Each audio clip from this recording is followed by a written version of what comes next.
Itong mga nakaraan araw lang ay napabalita na inihayag ng aktor na si Ken Chan ay may kakaibang regalo siyang nais ibigay kay Jillian Ward.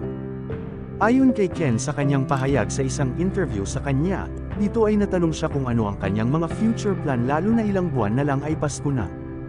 Pagkukwento ng aktor panigurado daw ay magiging madami ang gatherings na dadaluhan niya. Natanong din si Ken kung ano ang plano niyang iregalo sa aktres sa darating na Pasko. Ang gusto ko lang sa kanya ay maging masaya siya at lahat ng wishes niya, lahat ng makakabuti para sa kanya ay mangyari. Di ko alam kung may bibigay ko yun pero winu-wish ko yun para sa kanya pagbabahagi ni Ken.